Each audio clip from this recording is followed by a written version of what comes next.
Halo, hari ini kita akan bahas sepatu panjat La Sportiva untuk khususnya bagi para kalian yang baru mulai memanjat. Kami ada referensi salah satu sepatu panjat La Sportiva, yaitu sepatu panjat La Sportiva Tarantula. Modelnya seperti ini. Tarantula ini memang didesain buat para beginner banget. Kenapa? Pertama, dia didesainnya untuk flat shoes, karena biar para beginner yang pakai sepatu panjat La Sportiva ini, terutama yang series Tarantula, ia mendapat kenyamanan ketika dia baru mulai memanjat ataupun ketika dia sedang latihan. Itu yang pertama. Kedua adalah dia pakai karet friction grip. Jadi friction grip ini salah satu karet yang memang dimiliki oleh La Sportiva. Jadi La Sportiva itu punya karet khusus yang brand dia sendiri, itu namanya friction grip. Dan ketiga, desain dari sepatu La Sportiva Tarantula ini sangat breathable. Jadi sangat nyaman bagi para beginner untuk yang mulai memanjat tebing latihan. Yang keempat adalah dia sepatunya dia sangat elastis, lentur, tidak kaku. Pada umumnya sepatu panjat itu memang harus dibreakin dulu. Dibreakin itu istilah harus di fitting dulu atau dibikin karetnya lentur dulu. Tapi untuk La Sportiva Tarantula ini dia sudah sangat elastis, sudah sangat lentur, jadi untuk break-in sepatunya tidak perlu lama. Jadi untuk teman-teman para climber baru atau newbie yang ingin memulai panjat tebing, sangat disarankan pakai sepatu La Sportiva Tarantula. Dan yang terakhir adalah La Sportiva Tarantula ini dia sangat true size. Ya, kenapa true size? Kalau untuk kategori advance, intermediate, bahkan sampai yang pro expert segala macam, dia bisa downsize 2-3 ukuran dari kaki normal ya. Misal, kaki saya 43. Saya pakai sepatu panjat 40 bahkan 40 setengah. Karena buat tujuan biar dapat grip di jarinya, biar tidak ada rongga. Karena kalau ada rongga, 1 mili 2 mili di panjat tebing itu sangat mengganggu karena akan menyebabkan slip di kaki. Nah, untuk Tarantula itu dibikin true size. Misalnya teman-teman kakinya size 43, 42, ya pakainya 43, 42 juga, cuma bedanya dia dibikin ngepas, tidak dibikin wide. Nah, model dibikin narrow. Jadi jarinya tetap relax, tapi dia dibikin rapat. Tujuannya biar tetap ada dapat gripnya. Karena standar buat barang-barang beginner itu dibuat nyaman untuk para penggunanya. Tujuannya biar mereka dapat kenyamanan dalam latihan. Akhirnya semakin terus mereka latihan, akhirnya dia dapat kenyamanan dalam berlatih, akhirnya dia berusaha untuk meng-upgrade sepatunya, upgrade kemampuannya, akhirnya dia akan naik ke level-level sepatu yang lebih tinggi. Buat seorang pemula ataupun bagi seorang pemanjat yang baru mulai manjat, kita contohnya aja pakai La Sportiva Solution Com ini. Jadi kenapa tadi ada pertanyaan, Bang, kenapa sih kalau kita pakai sepatu panjat harus downsize? Apakah nanti kalau kita downsize itu kaki yang ingin dibentuk kaki atau sepatu yang ikutin bentuk kaki? Nah, pada dasarnya sebenarnya sepatu panjat itu didesain dibikin kompres, dibikin padat. Nah, itu udah ukuran ideal lah, yang 43 yang 43 insole-nya, 42 yang 42 insole. Hanya saja bagi seorang pemanjat dia lebih baik menurunkan size normalnya. Misal saya 43, ya insole sepatu panjat ya kalau 43 itu 27 cm insole-nya kayak gitu. Nah, pemanjat yang udah sering manjat dia pasti akan downsize ukuran ke size 41 ataupun 40. Jadi ukuran 25,5 cm ataupun 26 cm. Jadi yang di downsize itu sebenarnya adalah ukuran sebenarnya, bukan ukuran kakinya. Ya, jadi ukuran kaki itu adalah ukuran kaki kita nih 43, ukuran kaki kita nggak bisa di downsize. Tapi kita downsize adalah ukuran sepatunya. Kayak gitu. Tujuannya biar apa? Tadi kalau sepatu panjat ada gripnya, ada celah di dalam 2 cm yang bikin jari itu jadi agak goyang dikit, slip. Nah, itu di panjat tebing itu nggak nyaman banget, nggak enak. Karena di panjat itu ada teknik-teknik kayak tetap harus edging, smearing, bahkan scrambling, hooking, heel hook. Nah, ketika lagi kondisi teknik seperti itu, tiba-tiba kayak di dalam itu jari kayak slip dikit aja. Nah, itu ngaruh banget ke kayak kita lagi asik manja, lagi ngelit, lagi masang tali ke runner, ke quick draw. Tiba-tiba kaki kita ngerasa kayak ada slip dikit aja, 2 cm bergeser, akan nurunin kayak mental kita, kayak gitu, kaget. Nah, makanya di panjat itu pergeseran 1 mili 2 mili kita lagi nginjek tuh kayak langsung gimana ya, kayak traumatik aja, kaget gitu, kayak gitu. Jadi kayak ada shock terapi sendiri. Makanya sepatu panjat karetnya pun juga bener-bener sangat-sangat spesifik banget. Kalau diperhatiin, Tarantula ini yang beginner, ini yang pro atau yang bisa bilang advance. Bedanya di mana? Bentuk ya. Tarantula agak sedikit flat, yang ini agak sedikit tekuk. Kenapa ya tadi? Dia dibentuknya buat mendapatkan tingkat agresif yang lebih tinggi. Nah, kenapa dia ini ujungnya agak kayak ini, agak nonjol. Jadi ini didesain untuk Sportiva Solution Com atau yang sedikit intermediate. Ini tujuannya biar ada ruang rongga buat jari, terutama jempol, ada rongga ketika ditekuk. Di ini nih, bagian sininya. Jadi ada dikasih ruang. Seperti itu. Jadi harus dibreakin dulu sebenarnya. Kalau belum biasa, pemula langsung pakai yang di downsize, oh pasti sekali manjat nggak nyampe 10 menit udah kaki pada sakit. Pemanjat yang udah sering manjat pasti ujung-ujung punduk-punduk ke jaringnya itu pada kapalan, pada hitam.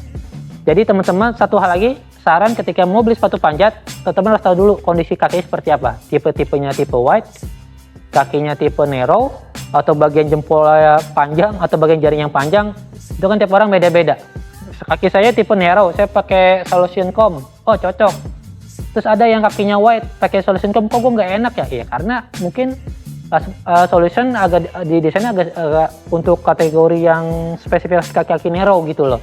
Nah kaki wide muat gak? Muat, tapi agak sedikit sempit kan, kakinya lebar. Ada gak lah Sportiva yang buat kaki wide? Ada Miura kayak gitu. Jadi memang spesifikasinya didesain sesuai dengan kebutuhan kita. Kaki kita narrow, kaki kita wide, kita mau manjat tebing, kita mau manjat pool di indoor, kita mau dominan tebing-tebing scrambling kayak di tebing bongkok atau di tebing parang yang banyak scramblingnya. Di tebing bongkok itu banyak point-point slabnya, point-point slopernya. Ya sepatu panjat ya sesuai dengan kondisi medannya. Tarantula bisa dipakai tebing nggak? Bisa, tapi sangat licin. Kenapa licin tadi? Karet ya. Jadi emang dia dibikin beda. Dia dibikin bukan soft, bukan medium, tapi agak hard.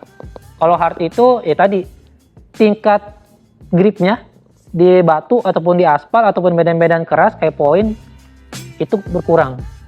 Jadi makanya kalau di tebing-tebing bisa, tapi resiko ketika dapat poin-poin kecil, poin-poin slab segala macam, pasti tingkat gripnya berbeda sama sepatu-sepatu yang karet-karet medium, karet-karet soft kayak gitu.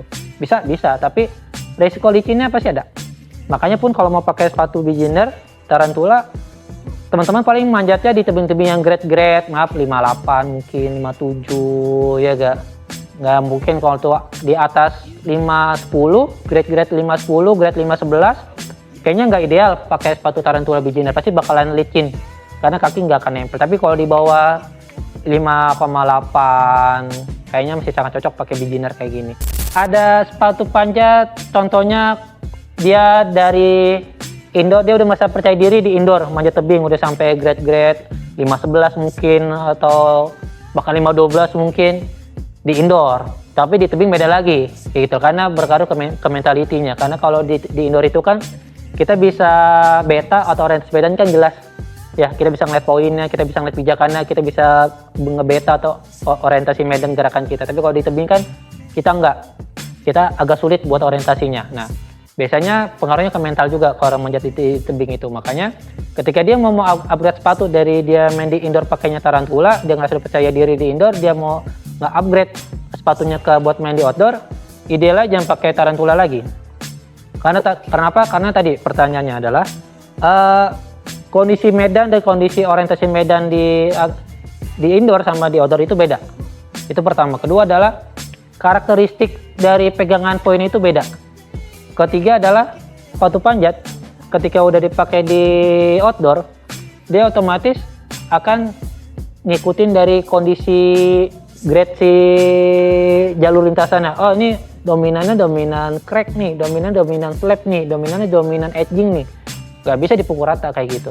Makanya dia lah kalau mau ke outdoor ada katana, ada mana? Nggak ada sepatunya yang satu lagi nggak ada. Ini ada, sorry maaf, ada mata saya kagak lihat. Ada katana, ada Miura. Jadi ini salah satu sepatu panjat yang ideal buat di tebing. Ada Katana, ada Miura. Kenapa tadi? Dia didesain memang sedikit agak keras, tapi karetnya bukan karet yang hard, tapi agak sedikit medium. Nah, ini pun juga sama. Tapi buat edgingnya juga bagus. Edgingnya, dia edging itu tepian karet dari si sepatu. Dan dia memang didesain untuk di tebing. Tali sama yang velcro, sebenarnya kalau tali sama velcro itu lebih ke teman-teman. Kalau saya sendiri, jujur, kalau untuk nyari yang gripnya dapet banget, saya pakai tali. Kenapa? Kalau tali itu kita bisa ngikat sekencang-kencang kaki kita, sekencang-kencangnya kita, senyamannya kita. Dia nggak akan slip, enak. Nah, kalau pakai velcro, ya resikonya ada, bukan resiko, malah jatuhnya ketika teman-teman pakai velcro, ya ketika manjat ada resiko ketika velcro-nya lepas, berarti akan ngurangin tingkat kekuatan dari si sepatunya. Jadi sepatu panjat itu bisa dibilang bisa pakai sepatu balet, ya harus kenceng gitu loh. Jadi apakah perbedaannya signifikan? Enggak. Perbedaannya ada dari kenyamanannya. Teman-teman mau pakai yang tali, sok monggo silakan. Mau pakai yang velcro juga nggak jadi masalah. Perawatan sepatu panjat, sepatu panjat sebenarnya kalau dirawat itu idealnya memang ada orang yang senang sampai setahun 2 tahun benar-benar nggak dicuci. Ada yang memang dia sangat sayang sama sepatu akhirnya dirawat. Jadi sebenarnya tuh sepatu panjat itu perawatannya nggak perlu sering kayak sepatu lari ataupun kayak sepatu konvensional daily, karena pemakaiannya kan hanya untuk olahraga. Dia hanya kotor, paling hanya kotor karena magnesium. Kayak putih, magnesium itu serbuk kayak kapur, tujuannya biar dia nyerap keringat, biar keringat itu gak gampang keluar. Hanya kotor-kotor kayak biasa. Kalau pemanjat itu dia selalu bawa sikat, ya dia tuh bawa sikat gigi ataupun sikat apa, jadi kita habis pakai dibras, disikat, jadi biar si magnesiumnya itu hilang segala macam. Habis itu udah simpan lagi.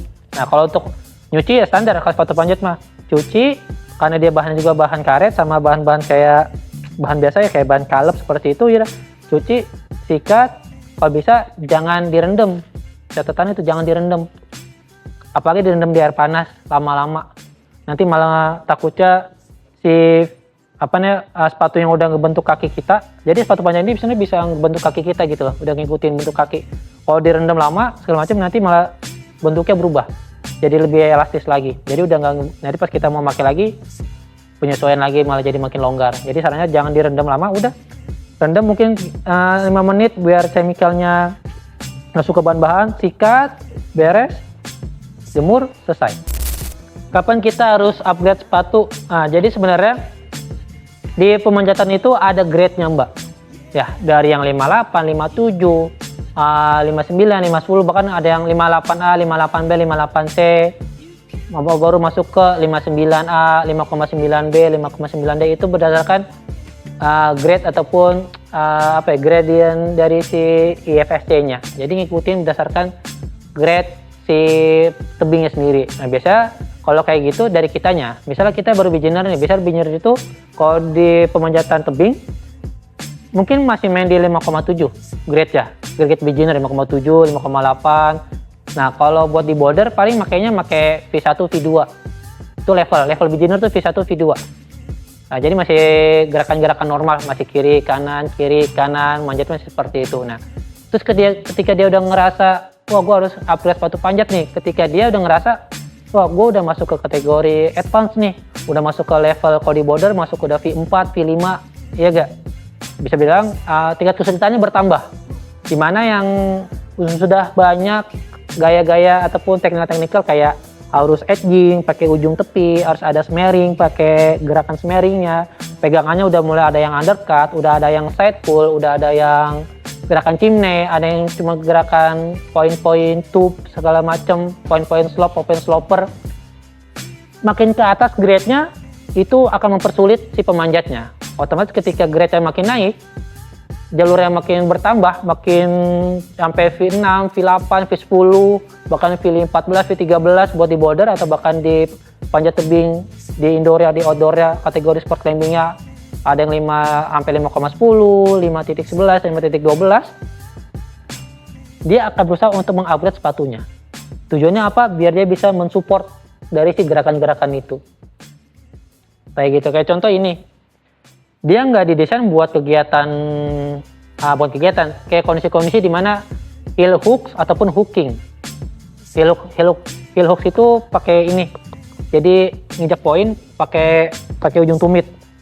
Ada gak? Ada, tapi beberapa kondisi dia bakalan licin, gak suka atau pakai toe itu bagian ujung. Kan dia nggak ada karetnya nih. Nah, sepatu La Sportiva Com ada gak tuh? Ada kan karetnya bagian depan. Nah, ini buat belakang juga ada, tapi dia lebih spesifik buat kunci segala macam kayak gitu.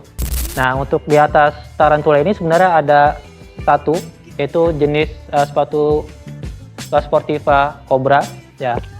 Ini bisa dibilang 1 sampai 2 tingkat di atas Tarantula. Kenapa?